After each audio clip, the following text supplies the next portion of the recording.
Hebu fikiria upo sokoni Kariakoo, unazungumza Kiswahili kama ilivyo kawaida yako. Wakati huo maelfu ya kilomita kutoka Tanzania mpaka jijini Paris nchini Ufaransa, viongozi wa dunia, wanazuoni na wataalam wanakutana kujadili lugha hiyo hiyo unayoizungumza kila siku. Hii ndiyo hadhi ambayo Kiswahili kimeifikia hii leo. Kuanzia tarehe 4 hadi 7 Julai, UNESCO imeandaa kongamano la kimataifa la Kiswahili na maadhimisho ya siku ya kimataifa ya Kiswahili, yakilenga kuonyesha nafasi ya lugha ya Kiswahili katika amani, elimu, biashara na diplomasia ya uchumi wa dunia. Lakini mafanikio haya hayajatokea kwa bahati mbaya. Kumekuwepo na jitihada mbalimbali, hasa hapa nchini Tanzania, za kuhakikisha lugha ya Kiswahili inakuwa. Mfano, wiki chache zilizopita, Rais wa Tanzania Dr. Samia Suluhu Hassan alipokuwa katika ziara rasmi nchini Urusi, alichagua kuzungumza na kujibu maswali kwa Kiswahili licha ya kuhutubia jukwaa la kimataifa lililotumia Kiingereza na Kirusi. Kitendo hicho kilipokelewa kama ujumbe kwamba Kiswahili kinaweza kusimama kwa kujiamini katika majukwaa ya dunia. Viongozi wa BAKITA walikitaja kitendo hicho kuwa mfano wa diplomasia ya lugha na mchango mkubwa katika kukitangaza Kiswahili kimataifa. Katika ziara hiyo, Rais Dr. Samia alieleza pia kufurahishwa na idadi ya Warusi wanaojifunza lugha ya Kiswahili, akikutana pia na mwalimu wa Kiswahili aliyeshiriki kuandika vitabu vinavyotumika kufundishia lugha hiyo nchini Urusi. Huu ni ushahidi kwamba Kiswahili sasa si lugha ya Afrika Mashariki pekee, bali ni lugha inayovuka mipaka. How are you managing economic liberalization in the country? Asante sana. Labda niseme kwamba Tanzania ni nchi ambayo ina mambo mengi na uchumi wetu uko diversified. Hatutegemei zao moja au one commodity. Uchumi wa Tanzania unategemea kilimo, unategemea madini, unategemea utalii, unategemea mambo mengi, sekta nyingi, manufacturing tuko huko pia. So sekta zote hizi zinakuwa kwa pamoja at varying degrees, lakini zinakuwa kwa pamoja. Leo Kiswahili kinafundishwa katika mamia ya vyuo vikuu duniani, kutoka Urusi, China, Marekani, Ujerumani, Uingereza hadi Japani. Idadi ya wanaotaka kujifunza lugha hii inaongezeka kila mwaka.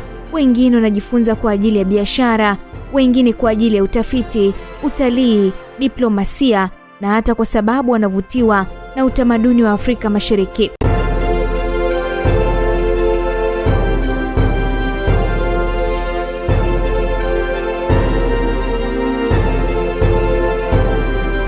Kwa zaidi ya nusu karne, Tanzania imefanya Kiswahili kuwa msingi wa umoja wa taifa. Leo serikali inaendelea kukikuza kupitia elimu, diplomasia, teknolojia na ushirikiano wa kimataifa. Ndio maana kila dunia inapozungumzia Kiswahili, Tanzania hutajwa kama nyumbani kwa lugha hiyo. Jina langu ni Sivgia Ahmedova au Upendo kama wa Tanzania wanapenda kunitaja. Mimi ni mkuu wa klabu ya Afrika ya chuo kikuu chetu, Russian State University for the Humanities. Na ninajifunza Kiswahili kwa miaka 3 kamili na nimependa sana kujifunza lugha hii. Kiswahili ni vizuri sana. Tunatumia kwa kweli Kiswahili katika maisha yetu ya kawaida, hata tunaanza kufikiri hata ya Kiswahili. Kiswahili ni kama unavyoishi, yani образ жизни kwa Kirusi. Katika lugha kuna vitu kadha unapenda. Katika lugha ya Kiswahili, je, unapenda riwaya, tamthilia au muziki? Na unaweza kututajia kama ni riwaya ipi na ulivyoisoma ulijisikia? Unajua, tunafanana sana na Watanzania, Warusi na Watanzania. Tunafanana na jadi, tunafanana na energy, yani na ninapenda sana muziki, ndio najua taarab muziki. Napenda sana Zanzibar kwa sababu Unguja, yani najua katika Unguja Kiswahili ni sanifu sana na ninapenda sana. Kwa kweli ninapenda sana methali kama haraka haraka haina baraka, na bila shaka ninapenda neno ya Mama Samia, yani kazi iendelee, ni vizuri sana. Kongamano hili ni fursa ambayo Kiswahili ni nyenzo katika kuimarisha diplomasia kati ya mataifa, kuchochea biashara na uwekezaji Afrika, kukuza elimu na tafiti za Kiswahili duniani, kuhifadhi utamaduni wa Afrika, kutumia katika teknolojia za kisasa kama akili bandia AI, tafsiri za kidigitali na mawasiliano ya kimataifa. Mwezi Julai kila mwaka umeendelea kuwa kipindi maalum kwa wapenda lugha ya Kiswahili duniani.